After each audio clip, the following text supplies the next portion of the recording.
qaar ka mid ah maamulada ka jira dalka Soomaaliya ayaa iyaguna sheegay inay ku dadaalayaan sidii abaaraha wax looga qaban lahaa. Studio waxaa la fadhiya Cabdiqaadir Cali Jaamac oo loo yaqaan qalab xoor oo ka tirsan aasaasiyaasha maamulka Galmudug isla markaana ah xogayaha warfaafinta ee jaamacadda Galmudug University. maxaa Gaalkacyo University maxaa ugu tala gasheen xilligan in aad abaaraha uga hortagtaan? waa mahadsantahay Ridwaan. runtii waxaan u mahad celinayaa casuumadan Universal ay fidisay maantay inaan kaga hadlo barnaamijyada Galmudug sida abaaraha iyo horumarka Galmudug iyo dabcan aasaaskii Galmudug. runtii horta abaaraha Galmudug ka jira waxaan oran karaa waa kuwa ugu ba'an ee ka jira Soomaaliya. waxaana hadda dadku ay noo soo sheegayaan in dad iyo dunyaba dadku ay ku dhamaanayaan deegaankaas. gurmadiyo aan saas u badnayn wuu jiraa, mid ay jaaliyadu fulisay iyo mid hay-ado oo ayaguna waxun sameeyay biyo dhaamis ah. laakiin abiilka amase maanta baaqi wuxuu yahay qof kasta oo Soomaaliya gaar ahaan kuwa reer Galmudug waxaan leeyahay waxaad la hartaa ma agasba. maantay waxa weeye dadkii reer Galmudug way dhamaanayaan, waxayna u dhamaanayaan gaajo. waxaan aaminsanahay qof kasta oo maantay laga yaabo inuu fiirsanayo TV-ga ama maqla ama qof ka maqla in uu istaago ama se uu wax u horo oo waxa uu maanta cunayo inuu inta wax ka jaro uu naftiisa maxay hayto wax uu dadkiisa uu horo oo uu maartay meel ay joogaan istaagan. ka sokow abaaraha maadaama la shaqeyso jaamacadaas maxaa kamid ah waxyaabaha aad dhinaca waxbarashada ka qabateen?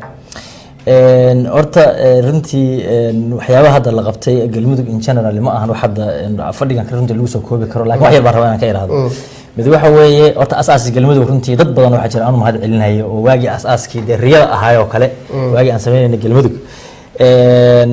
أحمد علي أحمد نوروي iyo Daahir Faarax Guuleed iyo Faysal Ducaale iyo Cabdullaahi Iimaan Qaasin Ola dad runtii aad u tiro badan iyo gabdho ayaguna aad u qaaliya oo runtii gubaamin dhinac walbana maartay garab taagnaa. marka maamulkaasi markii waa samaysmay marka wadada horiye u haysteen alxamdulillah maanta wuxuu marayaa meel aad u wanaagsan. waxbarashado kale hadii aan tusaale kaaga soo qaado runtii meel aan la maleynay bay maraysaa. anu dadkii hore waxaan ugu jiray wax ka asaasay iskuulkii ugu horeeyay ama secondary ugu horeeyay Gaalkacyo aan ka sameynay.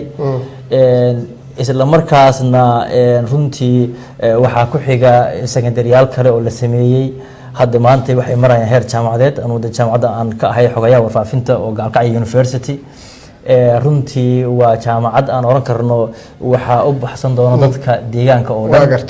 arrinta haddaan usoo noqono burcadbadeeda tan iyo markii maamulka la aasaasay 2006 inay ahayd baan filayaa wax lagama qaban burcadbadeeda waxaan moodaa inay kusoo xoogeysanayaan deegaanadaas. maxaa keenay inaan waxba laga qaban?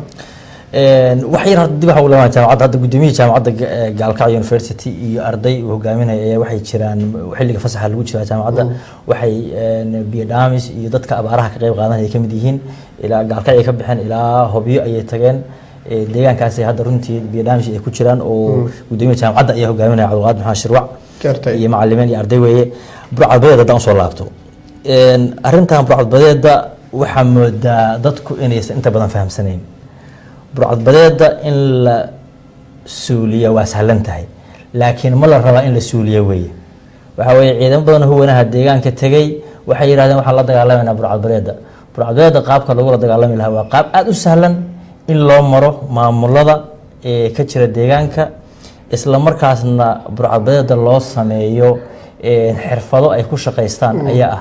laakiin mid baan anigu rabaa inaan sheego marka maraya 1,000 kilomitir oo badweynta Soomaaliya dhexdeeda maraya ama badda ka baxsan suurtagal ma ahan in wiil burcadbadeeda hoos saaran doon yari inuu ogaado. marka anu waxaan leeyahay linkiya kale ayaa jira oo u sheegaya marka meesha marayo. waxa kale oo meesha hadda maanta shalay tagay General Cabdi Xasan Cawaale Qaybdiid meeshuu tagay runtiina arrimahaas dadkii soonaha joogo dhani oo burcadbadeeda ah meeshii xoogaa waxa moodaa inay ka gurteen oo runtii abaabul aad xoog badan ay oo amniga lagu sugayo deegaanka ayaa jira. aad baa mahadsan tahay Cabdiqaadir Cali Jaamac oo loo yaqaan qalab xoor oo aan ka wareysanay guud ahaan abaaraha iyo waxqabadka maamul goboleedka Puntland. Galmudug baa ka wada raalaha galmudug dabcan warbixinta Puntland ayaa ku xigta oo aan moodaya inay iyana aan u gudbiyo waryaheena Maxamed Baasha Khaliif oo dhawaan noo soo diray warbixin ku saabsan maamul goboleedka Puntland oo ka shaqeeyay sidii loo soo saari lahaa miinooyin meelo fara badan oo ka tirsan tuulooyinkaasi aanay wax u yeelin dadka iyadoo miinooyinkaasi lagu qarxiyay meelo ka baxsan dadka goobaha ay ku nool yihiin.